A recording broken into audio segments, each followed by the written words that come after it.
These interviews I had for this book were not live. They were on the phone. I just didn't have, I was working full time. Wasn't able to interview everyone in person. So I interviewed people. Gus Triandos, the first Orioles slugger, really the first star. If you're driving home that way and you pass Triandos, you're right down to Modium Road. There's Triandos. Is it Street, Boulevard? What is it? Triandos what? Well, he, named after him, I think in 1962. So tons of guys. I interviewed over 100 people in the end for this book. Andy Etchebarren, I did interview on the phone. I interviewed him and just interviewed a ton. The guys that I really missed, unfortunately, Ripken Sr. had just passed away when I started this. Mark Belanger, I mean, these are central figures in the history, had passed away. So I was really, really sorry about that. Mike Cuellar, as well, a great pitcher, had passed away. So in the long run, I put all their memories together into this book, from big, thick book, from 33rd Street to Camden Yards. It came out in 2001, Oral History of the Baltimore Orioles, over 500 pages, so really thick. I used to say you use it as a doorstop if you don't want to read it, or lift weights with it or something. It's really big. But, and what I had, once it was done, the book came out, and people really got a kick out of it, and it sold well, and got a lot of attention, and I really, just sort of relished the whole thing. And I was left with all these tapes that I had done, all right? An entire shoebox of tapes, and I'm going to pass them around if y'all want to look, all right? Let me start here. You guys pass them around, okay? There were 65 to 70 microcassette tapes, little plastic tapes.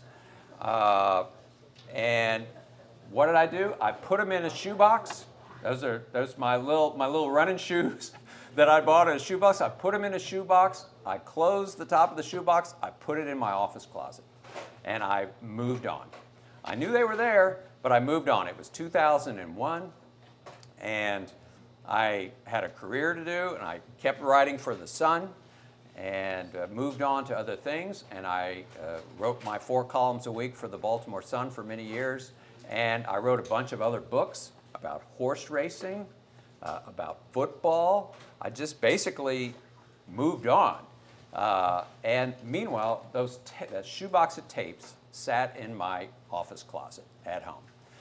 And I knew they were there. I didn't pay them much mind. I left the Baltimore Sun in 2007 and wound up, as Jamie said, I wound up with the Ravens. And the Ravens hired me to write opinion columns on their website and their digital platform, so I did that. So I was pretty much all football all the time. I had left baseball behind a little bit. That was fine.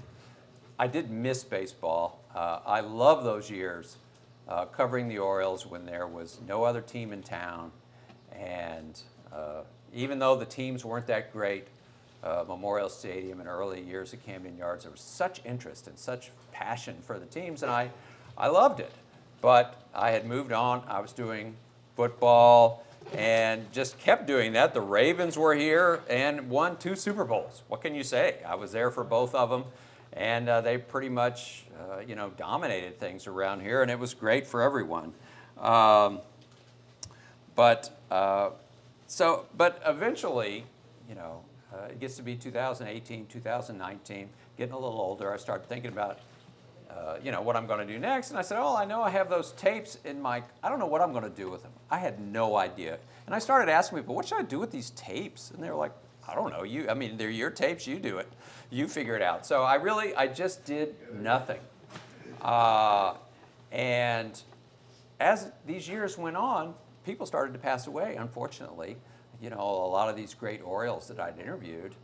And it gets to be, I retired from the Ravens in 2022 and wrote a book, another football book that came out. And I was deciding, all right, what am I going to do next? What am I going to write? Didn't really feel like writing a book.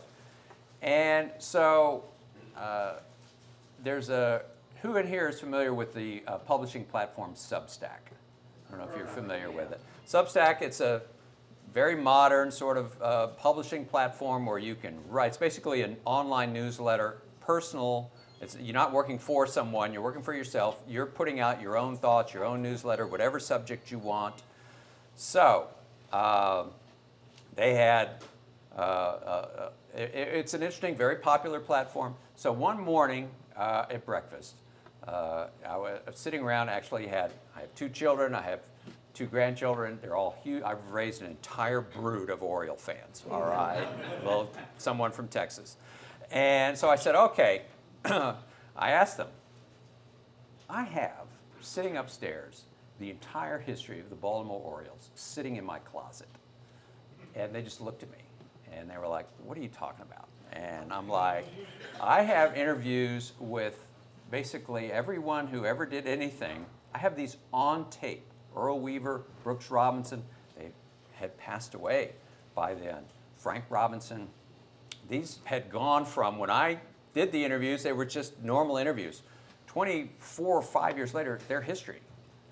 And I said, I have the history of the team here. If I could find a way to get these little plastic micro cassettes digitized and up to speed technologically, fit for public consumption, would anybody want to hear it? And so, yes. So the people sitting at the table with me just looked at me and they were like, are you kidding? You know, are you kidding to hear you having breakfast with Earl Weaver? He knocks his coffee over, you know, oh, sorry about that, you know, and just all these guys talking about their careers years later. So I said, that was my focus group, all right, my family, all right. They said, okay, yeah, you know, you should do this.